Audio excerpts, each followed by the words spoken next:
Hello, people of YouTube. So,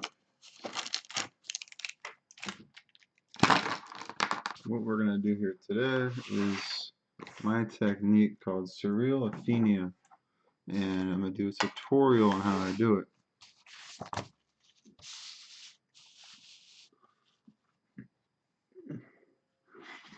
So, what is Surreal Apophenia? Well, that's a good question. Basically, let's see. If we look at the ceiling, right? See if I can zoom this in real quick. So, what we're going to do, hopefully, it'll be clear. We're going to look at the ceiling.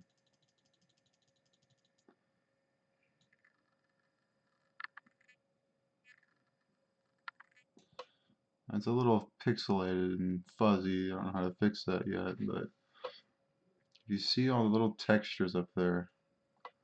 Now sometimes you see, when you look at the textures on the ceiling, you'll see forms, and you'll see patterns, you'll see faces, maybe animals, or you'll see such things as shapes, a mouth. Who knows what you'll see. Now, when you look at this, what do you see? You can orientate it in different directions. Maybe now it looks like a Spartan mask or something like that, right? Maybe it looks like a fish. Maybe a bird, you know, it looks like a little, what are those things called? Like hummingbirds? That kind of looks like a little weird eyeball fish thing with some weird faces, and you know, now it's got like a little eye and a nose and a mouth. An eye and a mouth and another eye and a nose. It's a really abstract way of perceiving things. It's like, in order to do this, you have to really develop the eye for it. And that's the eye in your mind, not just the eyes that you normally recognize patterns with. Like, I could just draw, you know, like a normal face, you know, and you'd recognize that instantly. But I could also draw something with, like, very subtle details on it.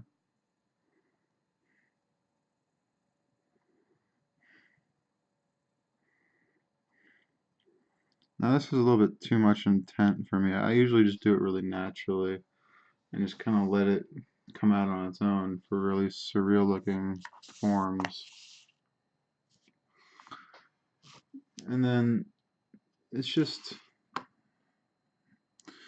a very complicated technique. It takes a lot of practice to develop the eyes for it. It's a really underrated technique. It's a really underrated style. It's not automatic drawing. It's not surrealism. It's not abstract. It's just apophenia. It's just basically replicating what you would see looking on a spattered ceiling tile, or a spattered ceiling, or a bunch of bricks on a brick wall, or a bunch of rocks on the ground, or seeing faces in the trees. It could be really anything you could interpret it to be. Now what I drew here is my lighting grid and just a basic form. And I'm going to go over another video in the future on how I do my outlines to make them incoherent and very non-logical. Basically, when you're drawing this way, you don't want your lines or your dots, like if you just want to do your dots randomly and just grow outwards, you can do that. And then just as you see the shapes form in, you just kind of emphasize them and shade them in without really thinking about it. And that's the whole theory on this technique, is just a little bit of automatic drawing, a little bit of surrealism, a little bit of apophenia, a little bit of abstractness, a little bit of realism, And you just combine every art style you can into just this smorgasbord of randomness. Really, it's like just chaos. It's like complete chaos is what you're drawing. And if you like that, then cool. If you don't like chaos and you want something that's very grounded and realistic, then this probably isn't the video for you. Now with this sample, I wanted to show you how we have this little triangle right here. Little pizza shape. I'm just going to highlight it. Now here I did a few different ways to shade that, just for an example. Now there are infinite ways you can shade a little triangle like that. You can just do really anything you can imagine. And the more ways you can shade it, the more ways you can add depth and variation to it. You can do really anything you want. Just you have to be creative with it. At the same time, you can't be creative with it. You gotta let your mind do all the work for you.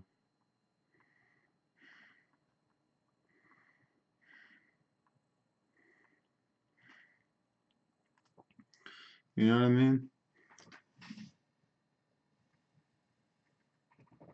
Now, I call this micro detailing, where we're not just making a big shape and then shading that shape in to be realistic looking.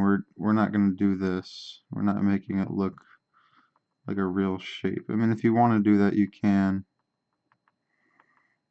I mean, really, any of these are real shapes, but it doesn't really matter how you do it. I can't tell you what you can and can't do, because that's the whole point of this video, is to broaden your scope on what is possible and what's like perceived as normal.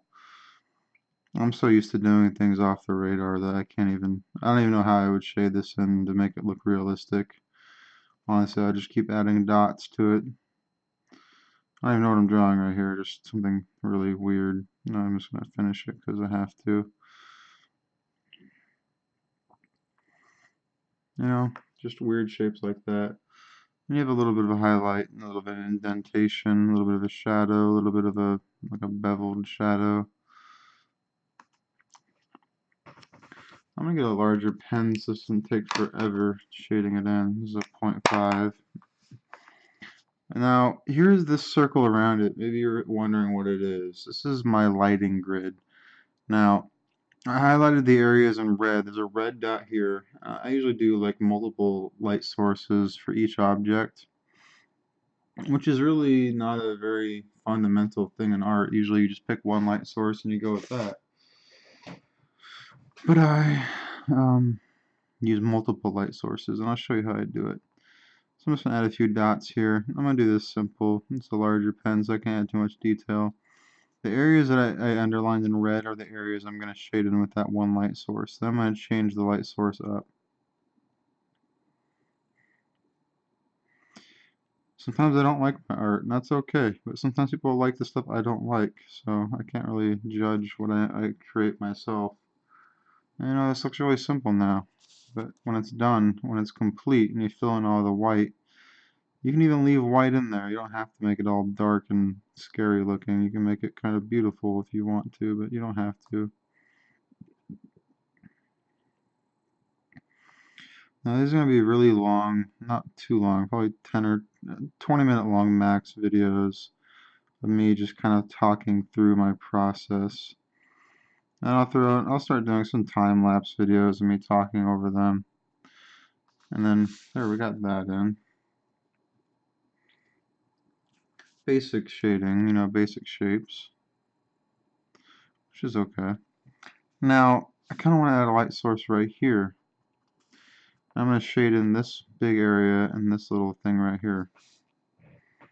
Okay, so let's try to get that down. So I'm just going to add a line going down the middle. I'm going to make this kind of like one of those little fruits called that. Maybe I can tell me in a comment, that'd be interesting. If you can think about what I'm thinking about without me even explaining it, that'd be very interesting. Just very simple dots. Not spending any more than a minute on it. Now this is a very complex shape. It looks like a little spoon. Now how would you shade that in if you don't have a source of reference? That's when your mind takes over and you just kind of add the dots. And if it doesn't look right, then just keep adding dots until it does look right. My motto for a long time, I'm just going to add this in real quick, just a few dots right there, has always been to keep working on something until it looks like it's done. And if it's not looking good when you think it's done, just keep working on it. Especially with pointillism, because pointillism is really a very easy art. It just takes time. And the more you do it, the faster you'll get. You'll build those muscles up. I'm going to add some shading right here around the eye. So I want the eye right here is going to be elevated and have a shadow right here in the crevice. I'm going to add some dots right here.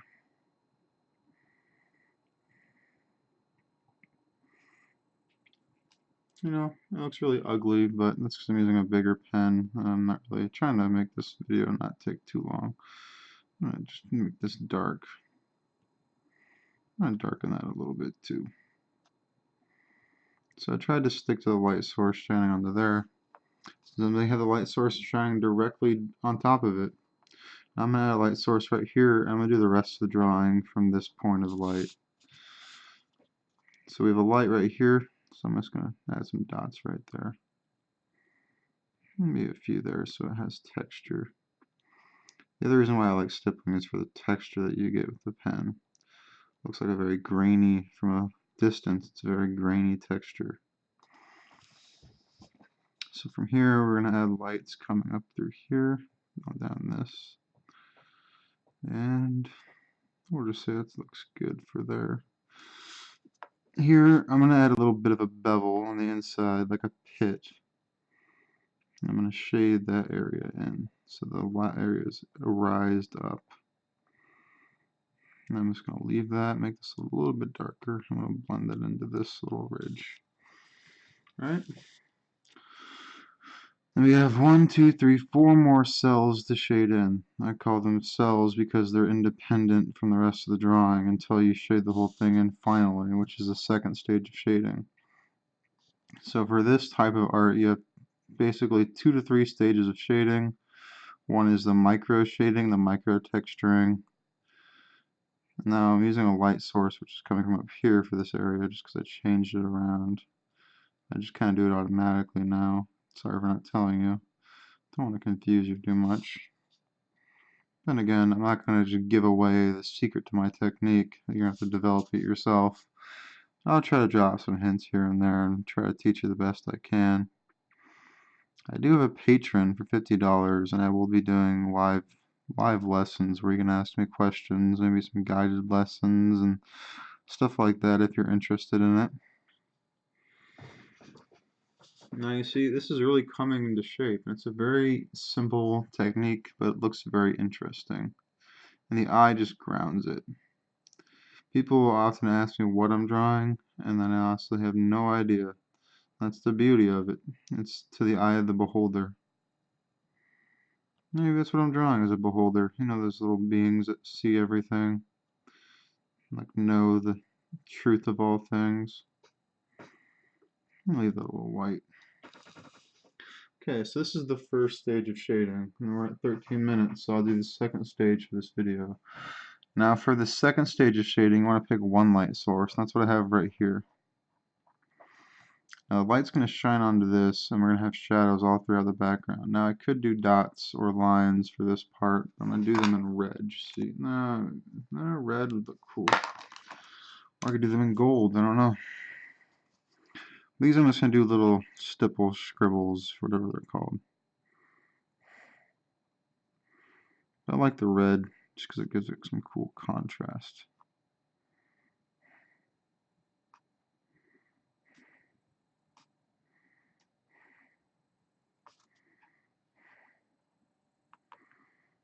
So it's like we have multiple points of light shining onto it while we have one direct light. So we have like less intense light shining onto something, and then we have a very intense light shining onto it, giving it a total, basically, shade to it.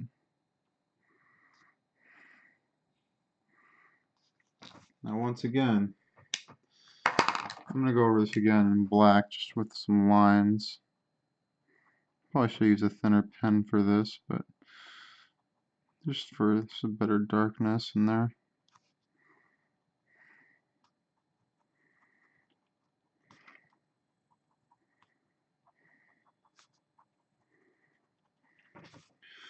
Now with that crosshatch upwards, we're going to do a smaller crosshatch in the opposite direction and just kind of complement it on a kind of a larger scale. Just go over the whole thing in these lines. I don't normally do it this quickly. I usually take my time, but that's for the sake of your time, I'm going to go over it a little quicker. And if you request for more intricate videos, I can always do those. But I might leave those for like the private lessons, so people who seem more interested can have more of my time devoted to them. But also my free time, I don't mind making videos like this.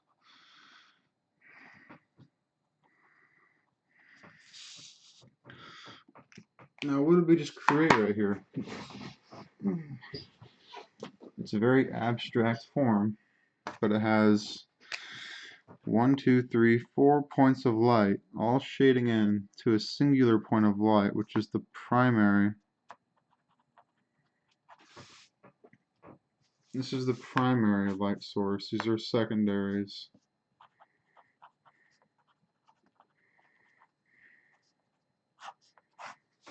These are all the secondary light sources, and they shine this way, this way, this way, this way.